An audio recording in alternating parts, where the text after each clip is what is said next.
Good evening dear students. ഇന്ന് നമ്മളുടെ സോഷ്യോളജിയുടെ ക്ലാസ്സാണ്. നമ്മളിന്ന് പഠിക്കാൻ പോകുന്നത് major social problems of India, അതായത് ചാപ്റ്റർ 29 ഇന്ത്യയിലെ പ്രധാന സാമൂഹ്യ പ്രശ്നങ്ങൾ എന്ന ചാപ്റ്ററാണ് നമ്മളിന്ന് പഠിക്കുന്നത്. അതിനകത്ത് ആദ്യത്തെ ക്വസ്റ്റ്യൻ തന്നെ, when was the first education policy formulated in our country? നമ്മുടെ രാജ്യത്ത് ആദ്യമായി വിദ്യാഭ്യാസ നയം രൂപീകരിച്ചത് എന്നാണ്? ഇന്ത്യയിൽ ആദ്യമായിട്ട് വിദ്യാഭ്യാസ നയം രൂപം കൊണ്ടത് 1960-ലാണ്. Name the state which highest literacy, ഉയർന്ന സാക്ഷരതാ നിരക്കുള്ള സംസ്ഥാനം ഏതാണ്? കേരളമാണ്. കേരളത്തിലാണ് ഏറ്റവും കൂടുതൽ സാക്ഷരരായിട്ടുള്ള ആളുകൾ അധിവസിക്കുന്നത്. എന്താണ് സാക്ഷരത എന്ന് പറഞ്ഞാൽ എഴുതാനും വായിക്കാനും അറിയാവുന്ന ആളുകൾ എന്നാണ് അർത്ഥം. ഇനി ഡിഫൈൻ ഇലിട്രസി, എന്താണ് നിരക്ഷരത? നിരക്ഷരത എന്ന് പറഞ്ഞാൽ എഴുതാനും വായിക്കാനും അറിയാത്ത ആളുകളെയാണ് നമ്മൾ നിരക്ഷരത എന്നതുകൊണ്ട് അർത്ഥമാക്കുന്നത്. അപ്പോൾ എന്താണ് ലിറ്ററസി എന്ന് ചോദിച്ചു കഴിഞ്ഞാൽ എഴുതാനും വായിക്കാനും അറിയാത്ത അവസ്ഥയാണ് നിരക്ഷരത എന്ന് പറയുന്നത്. What is literacy? Literacy rate of which state is the highest? Literacy എന്ന് പറഞ്ഞാൽ സാക്ഷരതയാണ്, അതായത് എഴുതാനും വായിക്കാനും അറിയാവുന്ന അവസ്ഥ. ഒരു വ്യക്തിക്ക് അയാളുടെ നിത്യജീവിതത്തെപ്പറ്റി ലഘുവും ലളിതവുമായ ഒരു പ്രസ്താവന അർത്ഥം മനസ്സിലാക്കി എഴുതുവാനും വായിക്കുവാനും കഴിയുകയാണ് എങ്കിൽ ആ വ്യക്തിയെയാണ് സാക്ഷരൻ എന്ന് പറയുന്നത്. അയാൾക്ക് എഴുതാനും വായിക്കാനും കാര്യങ്ങൾ ഗ്രഹിക്കാനും ഒക്കെയുള്ള കഴിവുണ്ട് എങ്കിൽ അയാളെ നമ്മൾ എന്ത് പറയുന്നു? സാക്ഷരതയുള്ള മനുഷ്യൻ എന്ന് പറയുന്നു. സാക്ഷരതാ നിരക്ക് ഏറ്റവും കൂടുതലുള്ള സംസ്ഥാനം ഇന്ത്യയിലെ കേരളമാണ്. സാക്ഷരതാ നിരക്ക് ഏറ്റവും കൂടുതലുള്ള സംസ്ഥാനം എന്ന് പറയുന്നത് കേരളമാണ്. ഇനി എക്സ്പ്ലെയിൻ ദ കോസസ് ഓഫ് ഇലിട്രസി, നിരക്ഷരതയുടെ കാരണങ്ങൾ വിവരിക്കുക. നിരക്ഷരതയ്ക്ക് കാരണങ്ങൾ എന്തൊക്കെയാണ്? ജനസംഖ്യാ നിരക്കിൽ ഉള്ള വളർച്ചയെ അപേക്ഷിച്ച് സാക്ഷരത നേടുന്ന ജനങ്ങളുടെ നിരക്കിലുള്ള താഴ്ച. രണ്ടാമത്തെ പോയിൻ്റ്, വിദ്യാർത്ഥികളെ ചേർക്കുന്നതിലും അവരെ പഠനം ഉപേക്ഷിച്ച് പോകാതെ നിലനിർത്തുന്നതിലും പ്രാഥമിക വിദ്യാലയങ്ങൾക്കുള്ള വീഴ്ച.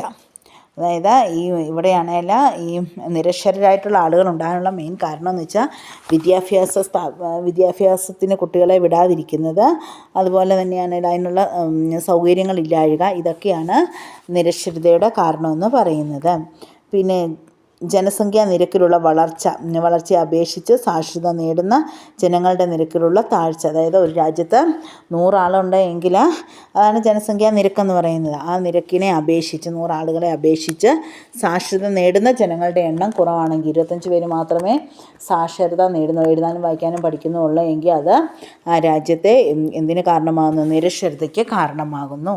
ബാക്കി 100 പേരിൽ ബാക്കി 25 പേർക്ക് വിദ്യാഭ്യാസം ഉണ്ട്, 75 പേർക്ക് വിദ്യാഭ്യാസം ഇല്ലാതെ വരുമ്പോൾ അവിടെ നിരക്ഷരത കൂടുതലായിരിക്കും. അതാണ് പറയുന്നത്. ജനസംഖ്യാ നിരക്കിനനുസരിച്ച് സാക്ഷരതയുടെ അളവ് കുറയുകയാണ് എങ്കിൽ അതിനെ നമ്മൾ അത് നിരക്ഷരതയ്ക്കുള്ള കാരണമായിട്ട് പറയുന്നു.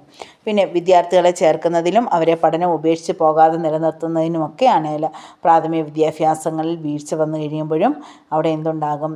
നിരക്ഷരതയുണ്ടാകും. പിന്നെ സാക്ഷരതർക്കുള്ള തുടർ വിദ്യാഭ്യാസ പരിപാടിയിലൂടെ നവസാക്ഷരതർക്കുള്ള വിദ്യാഭ്യാസ പരിപാടികളുടെ പരാജയം. പിന്നെ ഇന്ത്യയിൽ നടപ്പിലാക്കിയ സാക്ഷരതാ പരിപാടികളുടെ പരാജയം, ഉയർന്ന ദാരിദ്ര്യനില, ഇതെല്ലാം നിരക്ഷരതയ്ക്ക് കാരണമാകുന്നുണ്ട്. എന്താണ് ഉയർന്ന ദാരിദ്ര്യമൊക്കെ ആണെങ്കിൽ നിരക്ഷരതയ്ക്ക് കാരണമായി തീരുന്നു. ഡിഫൈൻ പോവർട്ടി, ദാരിദ്ര്യം എന്നാൽ എന്ത്? വരുമാനത്തിലെ കുറവ് കൊണ്ടോ വിവേകശൂന്യമായി ചെലവാക്കൽ കൊണ്ടോ ഒരാൾക്ക് തൻ്റെ കായികവും മാനസികമായ ശേഷി നിലനിർത്താനും തനിക്കും തൻ്റെ സ്വാഭാവിക ആശ്രിതർക്കും സമൂഹത്തിൻ്റെ നിലവാരമനുസരിച്ച് പ്രയോജനകരമായി പ്രവർത്തിക്കാൻ ആവശ്യമായ ഉയർന്ന ഒരു തോത് പുലർത്താൻ സാധിക്കാത്തതാണ് ദാരിദ്ര്യമെന്ന് പറയുന്നത്. അതായത് വരുമാനത്തിലെ കുറവ് കൊണ്ടൊക്കെയാണ് സമൂഹത്തിൽ നമുക്ക് ദാരിദ്ര്യം അനുഭവപ്പെടുന്നത്. അപ്പോൾ അയാൾക്ക് കിട്ടുന്ന പൈസ നല്ല രീതിയിൽ വിനിയോഗിക്കാൻ അറിയാതെ വരുമ്പോഴും ജോലി ചെയ്യാൻ കഴിയാതെ വരുമ്പോഴും ഒക്കെയാണ് എന്തുണ്ടാകുന്നത്? ഈ ദാരിദ്ര്യം എന്ന് പറയുന്ന അവസ്ഥ അവർക്ക് വന്നു ചേരുന്നത്. അതാണ് പറഞ്ഞത്, വരുമാനത്തിലെ കുറവ് കൊണ്ടോ വിവേകശൂന്യമായി ചിലവാക്കൽ കൊണ്ടോ. ചിലർക്ക് ഒത്തിരി പൈസ കിട്ടും, പക്ഷെ അതെങ്ങനെ ചിലവാക്കണമെന്നറിയാതെ പെട്ടെന്ന് തന്നെ അത് പല രീതിയിലോട് ചിലവഴിച്ച് ദാരിദ്ര്യത്തിൽ അവസാനം ഒന്നുമില്ലാത്ത ഒരവസ്ഥയിലേക്ക് എത്തിച്ചേരും. അപ്പോൾ അത് വിവേകശൂന്യമായ ചിലവാക്കൽ കൊണ്ടോ ഒരാൾക്ക് തൻ്റെ കായികവും മാനസികമായ ശേഷി നിലനിർത്താനും തനിക്കും തൻ്റെ സ്വാഭാവിക ആശ്രിതർക്കും സമൂഹത്തിൻ്റെ നിലവാരമനുസരിച്ച് പ്രയോജനകരമായി പ്രവർത്തിക്കാൻ ആവശ്യമായ ഉയർന്ന ഒരു ജീവിത തോത് പുലർത്താൻ സാധിക്കാത്തതിനെയാണ് നമ്മൾ എന്ത് പറയുന്നത്, ദാരിദ്ര്യം എന്ന് പറയുന്നത്. ഇനി ഡിഫൈൻ പോവർട്ടി ലൈൻ. ദാരിദ്ര്യ രേഖ എന്നതുകൊണ്ട് ഉദ്ദേശിക്കുന്നത് എന്താണ്? ദാരിദ്ര്യത്തെ നിർണ്ണയിക്കുന്നതിനുള്ള ഒരു അടിസ്ഥാന ഘടകമാണ് ദാരിദ്ര്യരേഖ. ദാരിദ്ര്യത്തെ നിർണ്ണയിക്കാനുള്ള, ദാരിദ്ര്യം എങ്ങനെയാണെന്ന് നമുക്കറിയാം, അപ്പോൾ അതിനെ നിർണ്ണയിക്കാനുള്ള ഒരു അടിസ്ഥാന ഘടകമാണ് ദാരിദ്ര്യരേഖ. ജനങ്ങളെ ദരിദ്രരെന്നും അല്ലാത്തവർ എന്നും രണ്ടായി വിഭജിക്കുന്ന ഒരു ഛേദന തലമാണ് അത്. ദാരിദ്ര്യരേഖ എന്ന് പറയുന്നത് എന്താണ്? ഈ ജനങ്ങളെ രണ്ടായിട്ട് തിരിക്കുന്ന ഒരു ലൈനാണത്. ഇങ്ങനെ ഉള്ളവരെന്നും ഇല്ലാത്തവരെന്നും, അല്ലെ ദാരിദ്ര്യ ഉള്ളവരെന്നും ദാരിദ്ര്യമില്ലാത്തവരെന്നും രണ്ടായിട്ട് തിരിക്കുന്ന ഒരു രേഖയാണ് പോവർട്ടി ലൈൻ എന്ന് പറയുന്നത്. Explain the causes of poverty. ദാരിദ്ര്യത്തിൻ്റെ കാരണങ്ങൾ എന്തൊക്കെയാണ്? ഇതൊക്കെ പഠിച്ചു വെക്കേണ്ടതാണ്. പരീക്ഷയ്ക്ക് ചോദിക്കാം. പോവർട്ടി എന്താണെന്ന് ചോദിക്കാം, പോവർട്ടിയുടെ കോസസ് എന്തൊക്കെയാണെന്ന് ചോദിക്കാം. അപ്പോൾ നോക്കിക്കുക, എന്തൊക്കെ കോസസ് ആണ് അതിനുള്ള ദാരിദ്ര്യത്തിനുള്ള കാരണങ്ങൾ. മനുഷ്യ മൂലധനത്തിൻ്റെ അപര്യാപ്തത.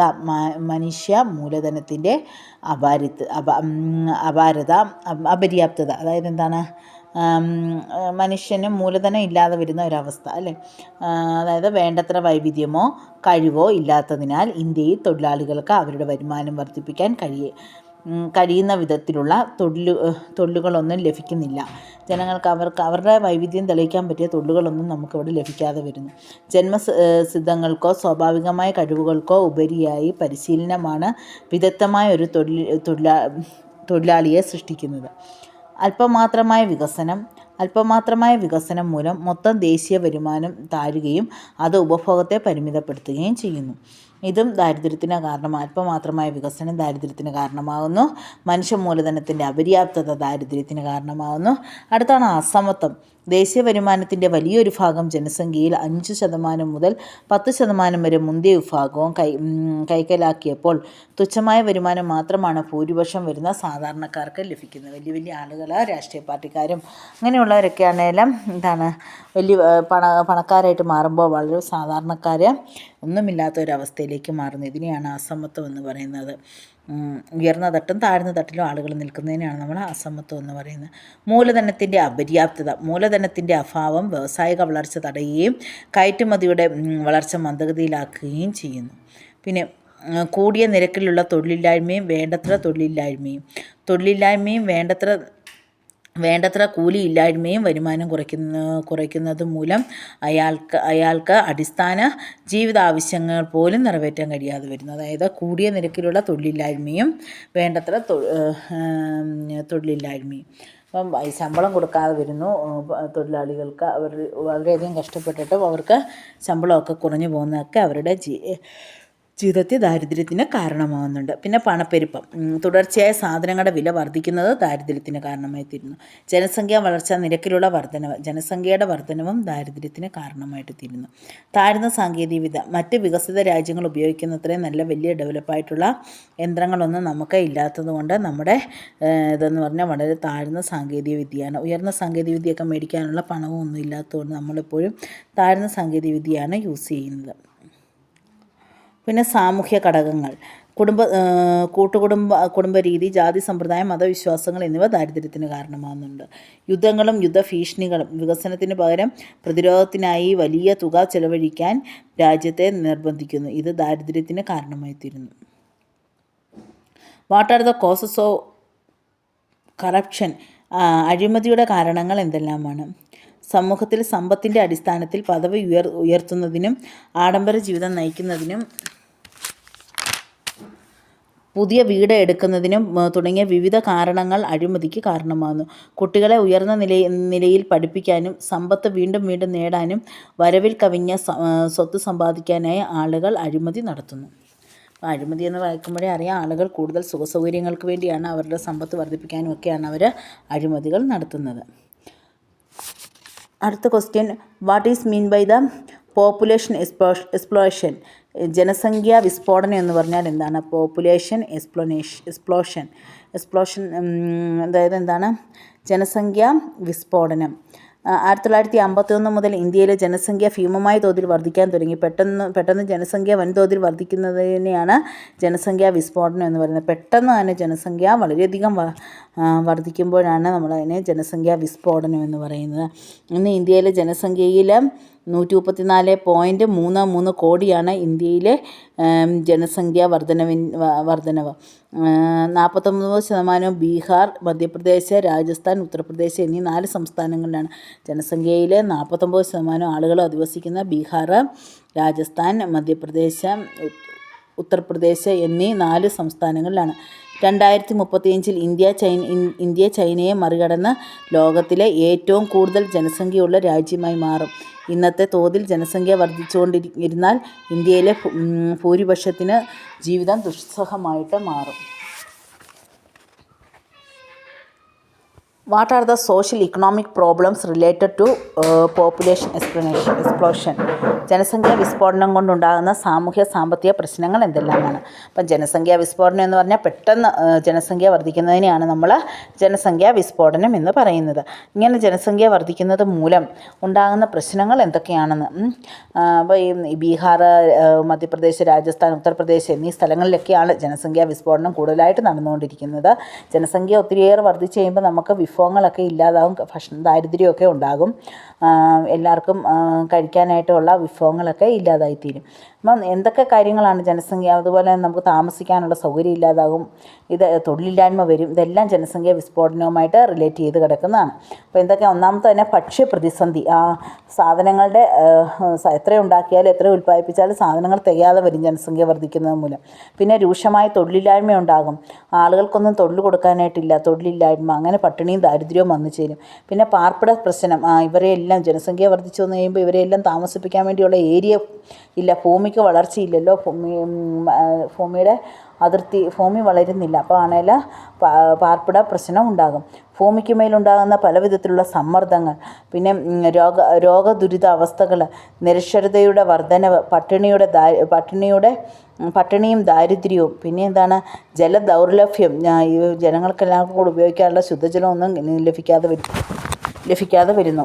പിന്നെ വികസനമില്ലായ്മ, അക്രമം, കുറ്റകൃത്യം എന്നിവ വർദ്ധിക്കൽ, ജീവിത നിലവാരത്തിൻ്റെ തോതിലുള്ള തകർച്ച, ഇതെല്ലാമാണ് ജനസംഖ്യാ വിസ്ഫോടനത്തിൻ്റെ ഫലം എന്ന് പറഞ്ഞാൽ. എളുപ്പമാണ് ഓർത്ത് വെക്കാനല്ലേ. ജനസംഖ്യാ വിസ്ഫോടനം എന്ന് പറഞ്ഞാൽ എന്താണ്?